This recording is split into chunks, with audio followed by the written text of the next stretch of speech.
and welcome to today's episode of The Good, the Bad, the Sports. Since it is currently Super Bowl Sunday, yes, Super Bowl Sunday, one of the biggest days in America, and the biggest day, arguably, in sports other than the Winter and Summer Olympics. So, for today's episode, I thought, what better way than let's do a top 10 greatest Super Bowls of all time. As many of you know, March Madness is fast approaching, which is why I thought, what better way for today's episode than let's do a top 10 greatest March Madness games of all time. And yeah, let's jump right in at number 10.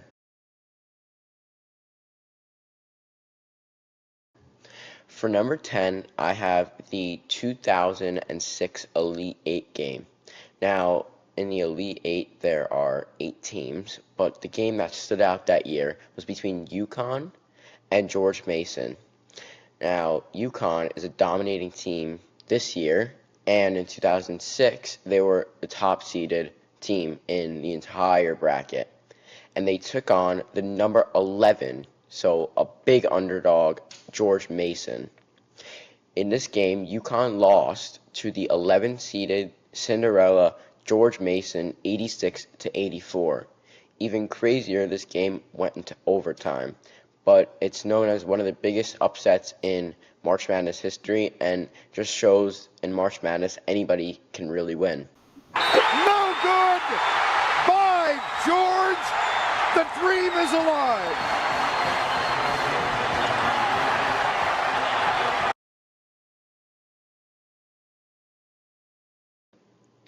The next game I have is the 2008 championship. The 2008 championship was another overtime game between the 1-seeded Kansas and the 1-seeded Memphis. Now, what was crazy with this game is there was a 3-point hit by Memphis to tie the game with 2.1 seconds left in regulation. And what was crazy was Kansas was dominating the entire duration of the regulation time, but Memphis was able to tie it, although they ultimately lost 75-68 to Kansas. But just a crazy comeback they made, and a 3-pointer with literally 2.1 seconds left in regulation. The rest of the way. Yep.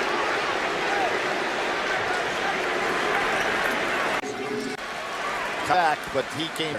Walker. Rose has been.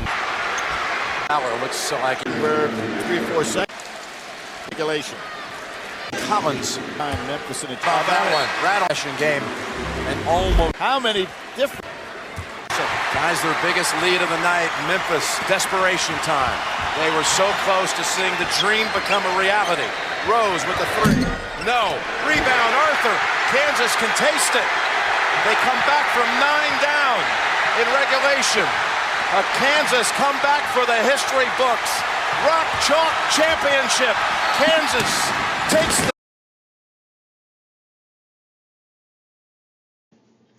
The next game I have was the 2010 championship for number 8 between the Duke Blue Devils and Butler.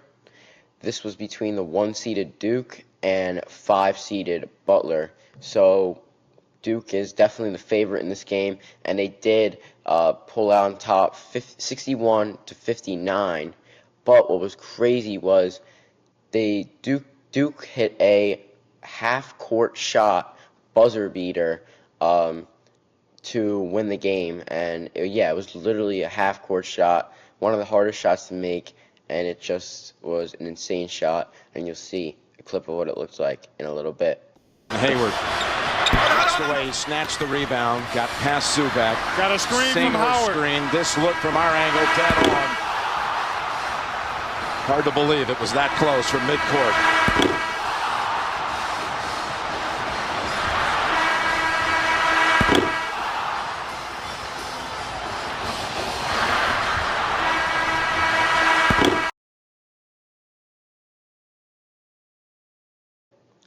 The next game at number 7, I have the 1982 championship between the #1 North Carolina and #1 Georgetown.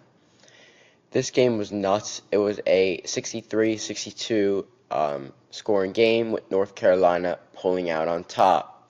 But what was iconic about this game was the freshman for North Carolina, who most of you know, named Michael Jordan, arguably the greatest of all time, hit the game-winning field goal or two-pointer to pull ahead by 1 with 5 seconds left in the game, and this gave North Carolina's head coach his first ever title.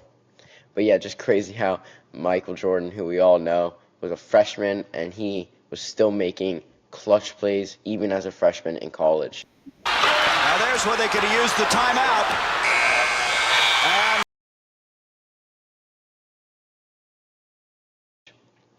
the next game for number 6, the Final Four. So with 4 teams left, but the game that stood out was between Gonzaga at #1 and UCLA at #2. This game was another overtime, so you could see a common theme. A lot of these games went into overtime, where Gonzaga's a star player who's now in the NBA, Jalen Suggs, hit a three-pointer at the buzzer. So another common theme, buzzer beaters. But yeah, a three-pointer at the buzzer in overtime to continue Gonzaga's undefeated season and push them into the national title.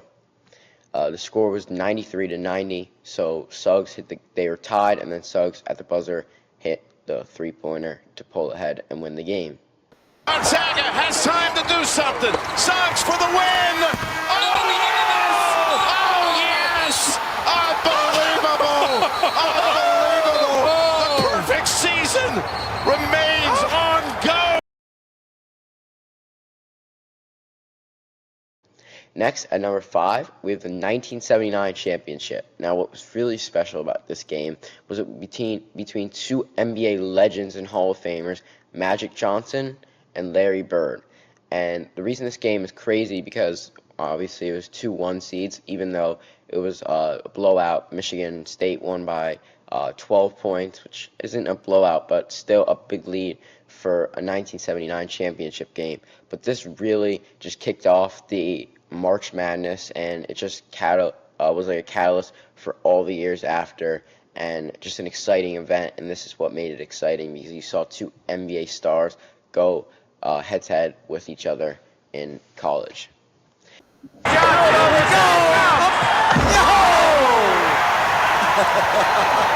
over. Michigan State University, national champions, 1979.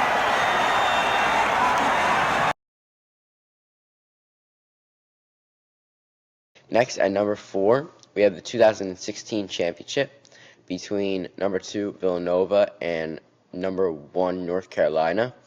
Villanova was actually able to pull out and beat North Carolina 77-74.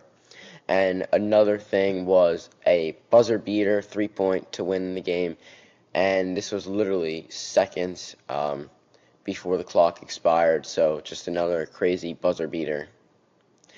How good is that? Big Smooth. Big Smooth. I won't call him chubby anymore. What a set play, though, Art. Next, at number 3, we have the 1985 championship game.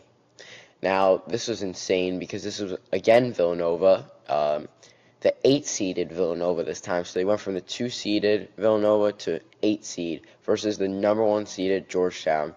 Villanova, as the underdogs, and they had a big Cinderella story, were able to win again, and they pulled out 66-64.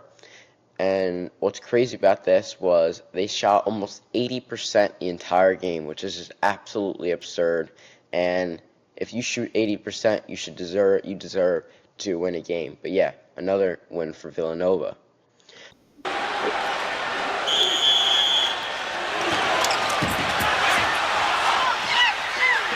That's it. Villanova has done it.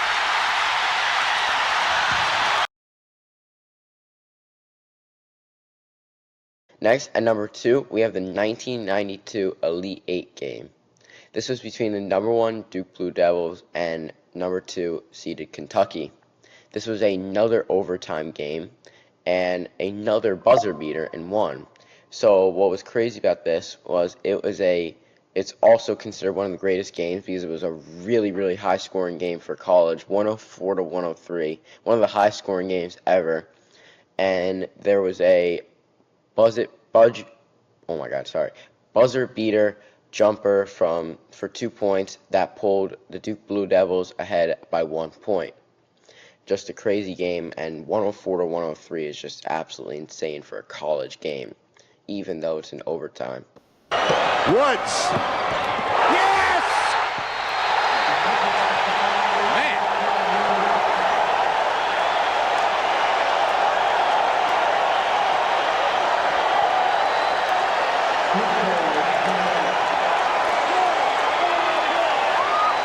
How did he find the courage to...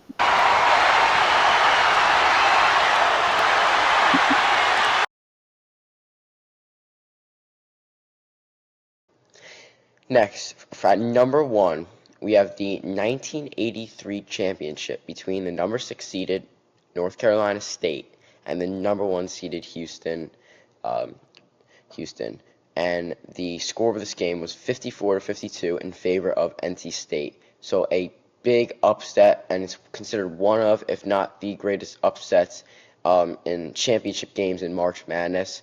And there was instead of a 3-pointer or a field goal, it was a dunk at the buzzer beater. And what was crazy was it was an air ball shot that got picked up by the teammate, and he dunked it in for the win. Just crazy for number 1, and another big upset and comeback.